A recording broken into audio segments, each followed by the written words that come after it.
Bonjour Fabien, Bonjour Johan, comment tu vas? je vais très très bien, je te remercie. Je suis très content d'être là.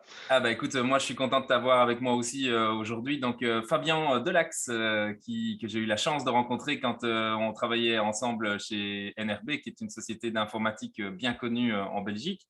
Et donc Fabien, toi aujourd'hui tu as deux casquettes en tant que consultant et entrepreneur, mais je pense que tu vas nous expliquer beaucoup mieux que moi ce que tu fais, qui tu es, c'est quoi ton histoire. Vas-y Fabien. Donc ouais, je m'appelle Fabien Delax, j'ai 41 ans. J'ai effectivement, comme tu le dis, deux casquettes. La première, c'est en tant que consultant en innovation, en étant employé chez NRB, hein, là où on s'est rencontrés il y a quelques années, effectivement. Donc là, mon boulot, en fait, c'est d'aider les grandes entreprises qui sont les clients d'NRB à innover comme les startups, c'est-à-dire en utilisant les méthodologies qu'on retrouve chez les startups, le design thinking, le développement agile de logiciels, mais aussi tout ce qui est nouvelles technologies. Et le plus important, en fait, c'est le mindset, l'état d'esprit entrepreneurial. Parce que souvent, dans les grandes boîtes, ben, on a des états d'esprit qui sont plus orientés sur le management, le contrôle. Et moi, j'essaye vraiment de les aider à libérer tout ça et à être plus créatif et à sortir des nouvelles offres de produits ou de services. Et la deuxième casquette, c'est je suis allez, grosse marketeer et entrepreneur. Et donc, j'ai lancé il y a quelques semaines mes services de formation et de coaching pour justement les entrepreneurs qui débutent, où en fait je les aide à identifier quelque part quels sont les leviers de croissance en termes de marketing pour leur activité.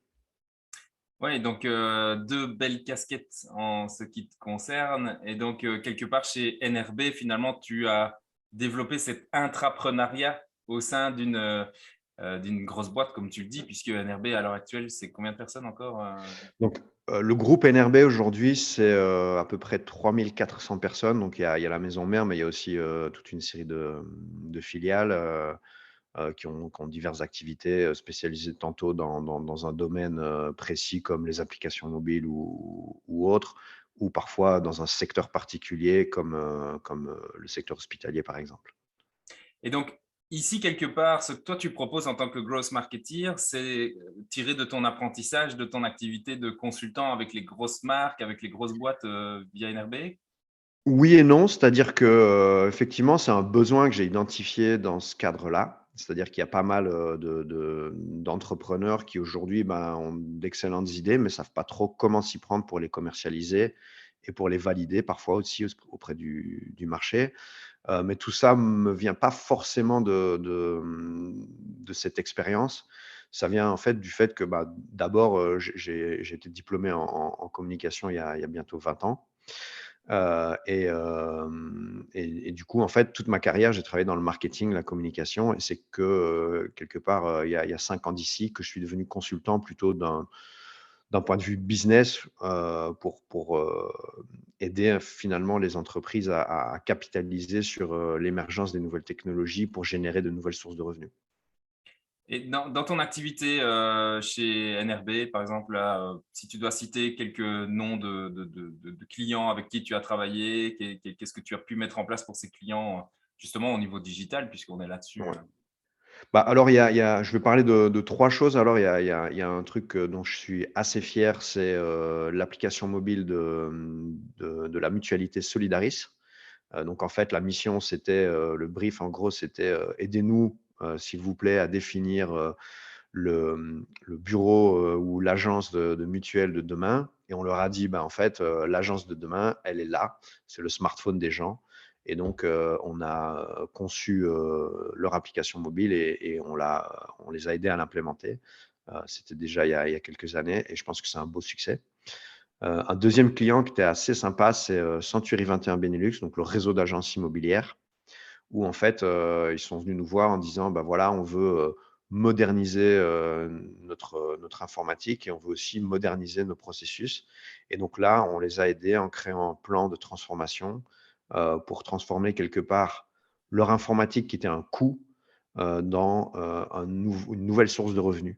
à travers, quelque part la revente d'une solution, qu'ils avaient développée vers leur réseau de franchisés. Ça, c'est un peu le concept qu'on a mis en place chez eux. Et le troisième et le dernier, c'est celui qui m'occupe encore, actuellement le plus, c'est en fait pour, la compagnie d'assurance Ethias, qui est, en toute transparence, l'actionnaire majoritaire et le plus gros client de NRB. Je leur ai, proposé en fait de lancer une nouvelle marque d'assurance qui s'appelle Flora by Etias, qui est une assurance 100 digitale. Aujourd'hui, on a 2 produits d'assurance, une assurance pour les locataires et une assurance pour les colocataires, qu'on commercialise uniquement en ligne et donc souscription en ligne et puis après tout se passe dans une application mobile. Il n'y a pas de bureau, il n'y a pas d'agence, il n'y a pas moyen de souscrire ou de déclarer un sinistre par téléphone, même s'il y a un support téléphonique. Tout se passe vraiment, sur le smartphone du client qui peut tout gérer et tout voir, de A à Z sur son téléphone. J'ai envie de dire chapeau, c'est quand même pas des petits projets. Non, ce sont pas des petits projets, et c'est aussi pour ça, en fait, que j'ai lancé mon activité complémentaire parce que, ben, tout ce que, effectivement, j'ai appris tout au long de ma carrière, ben, je pense qu'il y a plein de gens avec des ambitions peut-être, moins importantes ou avec, des projets, de plus petite taille, qui peuvent en bénéficier, et qui peuvent aussi, se servir du digital, du marketing digital pour faire croître, leurs activités et faire décoller leur business, comme j'aime à le dire. Alors justement, moi, ça m'intéresse parce que je pense que sur ce créneau-là, on a tous les 2 aussi des expériences, de plus grosse envergure qu'on veut amener à des clients de plus petite taille. Et donc moi, la question que je te poserais, que j'aimerais bien, que tu me donnes ton point de vue à toi, c'est par exemple, ces expériences que tu as eues avec, des projets de cette envergure-là, est-ce que, qu'est-ce que tu peux en tirer pour ton client justement, qui est lui tout seul dans son coin? Qu'est-ce que tu peux Bah, lui en fait, conseiller? c'est principalement, finalement des bonnes pratiques, puisqu'en fait, bah, avec le temps, on commence à se rendre compte de ce qui fonctionne sur les médias sociaux, par exemple, de ce qui fonctionne pas, de comment on peut, configurer des campagnes publicitaires sur les régies Google, sur les régies Facebook, sur d'autres canaux. Puisqu'en fait, bah, on voit quelque part, grâce à ce type de projet, ce qui fonctionne. Même si, bah, le meilleur des marketing, ça restera toujours la recommandation et le bouche à oreille. Mais clairement, en fait, on peut, bah, se servir de ces capacités d'analyse qu'on a, sur des projets de plus grande envergure pour aider, en fait, des gens à plus petite échelle à faire, moins d'erreurs ou en tout cas, à bénéficier des apprentissages des erreurs qu'on a pu faire, ailleurs.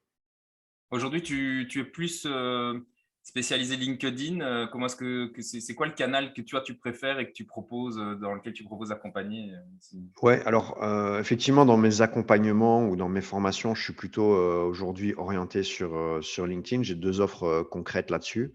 Donc j'ai une offre, pour les entreprises, de formation en présentiel pour une journée pour une équipe de 5 à 15 personnes où, l'idée, c'est vraiment de leur apprendre comment fonctionne, l'algorithme de LinkedIn et de les aider à mettre en place une stratégie de contenu, et une stratégie de collaboration, au sein de l'équipe pour, quelque part, hem, allez, créer plus de visibilité, créer vraiment asseoir une crédibilité et générer soit des opportunités commerciales, soit des opportunités pour faire des partenariats, soit des opportunités pour être plus visible, pour faire, plus facilement du recrutement, mais aussi parfois pour trouver des investisseurs, puisqu'en fait, LinkedIn aujourd'hui est un canal d'acquisition ultra puissant, surtout en B2B, pour des entreprises en fait qui, n'ont pas énormément de budget à consacrer dans de la publicité payante.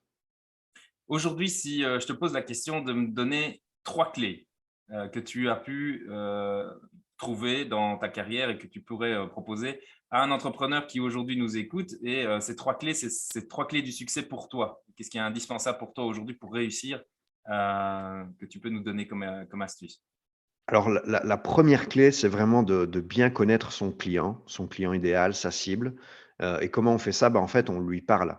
C'est-à-dire que, si on veut, offrir une solution, sur le marché qui soit, un succès, le mieux, c'est que cette solution, elle réponde à une vraie problématique. Et ça, c'est un peu la deuxième clé, c'est qu'en fait, en parlant à ses clients, on va comprendre pourquoi ils ont choisi notre offre et on va pouvoir utiliser ces arguments dans notre communication, dans notre marketing pour toucher des clients similaires. Et donc, en fait, le fait de bien connaître la problématique de fond de ses clients, ça permet d'offrir une solution et de créer une solution qui est beaucoup plus adaptée ou mieux adaptée aux besoins. Et alors, la troisième clé, c'est vraiment d'utiliser le bon canal de communication. Aujourd'hui, en fait, on remarque des petites choses du genre, si l'audience Facebook est plutôt, je vais dire, en campagne, on va dire, ou en province, l'audience des grandes villes sur les médias sociaux, principalement, c'est plutôt sur Instagram. Et donc, c'est l'idée de trouver le bon canal de communication. Hem, Même s'il est possible de faire de l'acquisition de clients B2B sur TikTok, c'est peut-être pas, le meilleur canal si vous avez une offre pour les pensionnés. Donc, ça, c'est vraiment quelque chose d'assez important, c'est vraiment, clé, c'est de trouver, à côté de la bonne offre qui solutionne le bon problème, le bon canal pour le communiquer. Et j'ai envie de poser une question un peu iconoclaste, j'ose. Vas-y. Et le fun dans tout ça?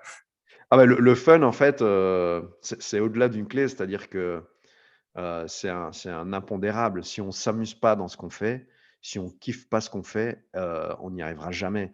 Moi, il y a plein d'initiatives que j'ai ou de projets que j'ai voulu lancer, personnellement, des projets de start-up ou autres. En fait, je me suis rendu compte assez rapidement que le sujet m'excitait pas suffisamment pour que j'ai la résilience nécessaire et le courage nécessaire que pour travailler dans la durée pour le faire réussir. Et donc ça, forcément, choisir un domaine qui vous passionne, c'est essentiel et c'est une fondation, c'est un impondérable, quoi. Faut pas faire quelque chose qui vous plaît pas. Les gens qui font les choses que pour l'argent, en fait, ils finissent par s'épuiser et par laisser tomber. C'est clair, donc j'imagine qu'à un moment donné, comme tu disais, on s'épuise. Ça, c'est Ouais, si on n'a qu'une vie, la seule chose qu'on peut pas rattraper, c'est le temps. Donc si on passe son temps à faire quelque chose qui nous emmerde, il faut arrêter. ouais, tout à fait d'accord avec toi. Je suis 100 d'accord avec toi. Écoute Fabien, moi je trouve que là, tu nous as déjà donné des belles clés et qu'on voit un beau parcours, de vie en tout cas. Qu'est-ce que tu te souhaites pour le futur? En fait, aujourd'hui, je kiffe, tout ce que je fais, que ce soit dans la vie privée ou dans la vie professionnelle. Donc, j'espère, être toujours aussi heureux, et épanoui dans ce que je fais et pouvoir, accompagner plein de gens à eux aussi, être épanouis et à atteindre, leur propre définition du succès, d'un point de vue, professionnel. Tu as déjà une idée de plein de gens, combien ça fait? En fait, moi, j'ai pas de pression. C'est-à-dire, j'ai «mon job d'employé» entre guillemets où, je gagne bien ma vie, et j'ai mon activité complémentaire où en fait, c'est plus, un kiff et l'envie de partager et donc, j'ai pas de, j'ai pas de pression par rapport au nombre de clients que je dois avoir. Donc je préfère avoir, un client avec qui ça se passe bien, on s'entend bien et on travaille bien, il progresse plutôt que d'en avoir 10 et me mettre la pression pour que finalement pour délivrer du travail qui sera un peu plus bâclé puisque je suis limité aussi en termes de temps disponible pour ça. Eh bah, génial, donc ça veut dire que le client qui va travailler avec toi, il va avoir un accompagnement, au top parce que tu vas Bah, je, vraiment, te focaliser dessus, quoi. j'espère. Non, tu n'espères pas, moi je suis sûr que ça va être le cas Non, mais donc j'espère surtout que c'est ce que ce client ou ces clients, parce qu'il y en a déjà en cours et que c'est ce qu'ils diront en fait pendant et après cette période d'accompagnement, quoi. eh ben, écoute, c'est tout ce que je te souhaite aussi, je peux dire que je te remercie beaucoup d'avoir pris le temps pour, faire cette interview avec moi, en tout cas aujourd'hui, une interview très enrichissante en tout cas, beau parcours et écoute, je vais faire comme je fais à chaque interview, hein, je me déresponsabilise totalement à la fin. Je te laisse le mot de la fin. Ah, tu m'as pris à froid. Je souhaite en fait à tous ceux qui regardent, d'être, on en parlait, hein, de rencontrer leur propre définition du succès, d'être heureux dans la vie, et de pas perdre de temps à faire des choses qui les ennuient. Et j'ai envie de dire que être riche, c'est pas forcément une question d'argent. Bravo. J'adore, je te la vole. Quand tu veux. Eh ben Fabien, je te souhaite une très bonne journée et de toute façon, on se reverra, donc à bientôt. Ciao.